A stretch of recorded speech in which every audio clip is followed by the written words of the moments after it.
Hey,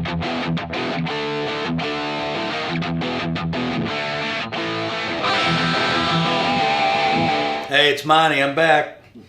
Bad Axe Products today is going to talk to you about Ravage Rinse. We have a guy here with us. His name is Mark Duma from DryFX water restoration company. And this guy's been knocking the ball out of the park with this stuff. Some of you have been asking about its different uses. There are some different uses, but I'm telling you, this stuff here is magic. And I think it's better off that I get a guy that's been out in the field killing it with this stuff to tell you on a specific job exactly what he did and how he used it. So I'm going to ask Mark to come over. Mark, get up here, bro. Hey, how are you? Good.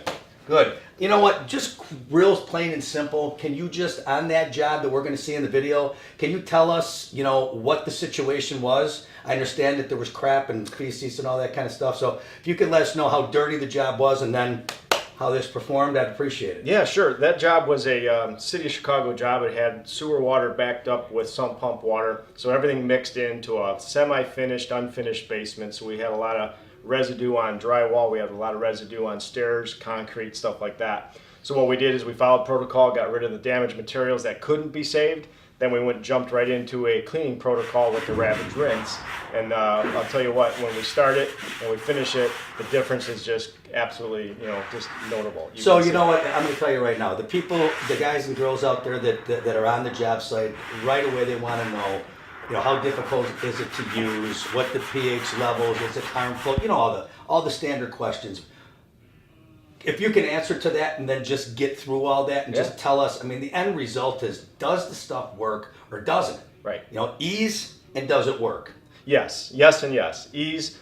We do a little bit differently when there's sewage water involved. We do boil our water on an on-site boiler plate, hot water into a big tub, and then we put that into our working scrub brushes and our buckets. But we boil it to 212 degrees.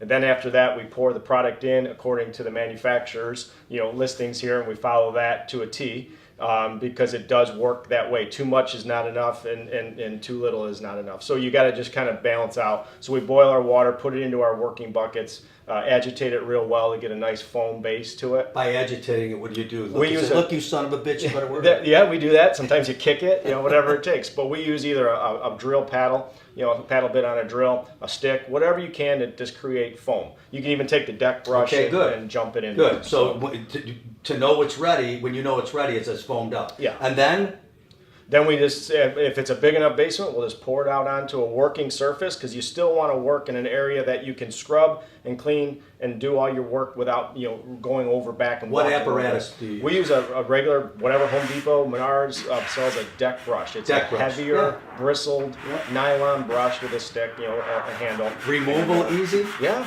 and you just clean it. Obviously you don't have to worry about cleaning it at the end. You can pitch them; they're reasonably priced. And what about once you've applied it, then? Yeah, we let it work for a few minutes and then we'll go back. Another team is behind the team that's cleaning with another bucket of hot water with a dry mop, and we're mopping up. And then if there's any residual, we go back with the product, scrub again, and then final clean, and then set up your dehumidification and air movers. And done. You found that this is the best product in the market to remove everything that needs to be done and have that job done to spec. Yes, we've done it with different products to try different scenarios to see what works, what doesn't, and I've done like squares where I use Ravage Rinse and some other competing products and left them dry and came back and looked at what residual cleaning was done, and Ravage Rinse outperformed all the other homeowners' versions of what they've used in the past for cleaning basement floors to other products. But this seems to work the best because the foaming factor will last a lot longer than the average product on the market. So the longer the foam, the more coverage you get, the deeper cleaning you get,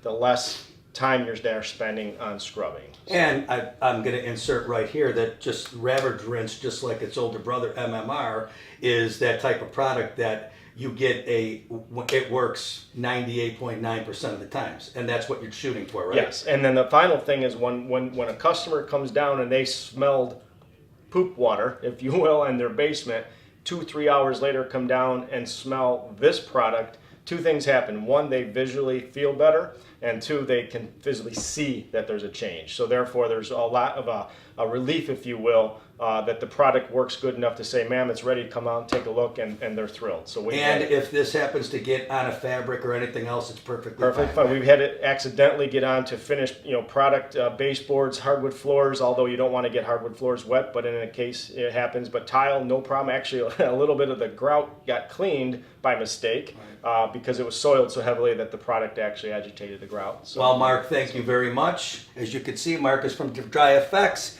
And thanks for your business. Thank you. Thanks for knocking it out of the park. I got to go get some more Ravage Rinse. I'll be back. Well, there you have it, folks.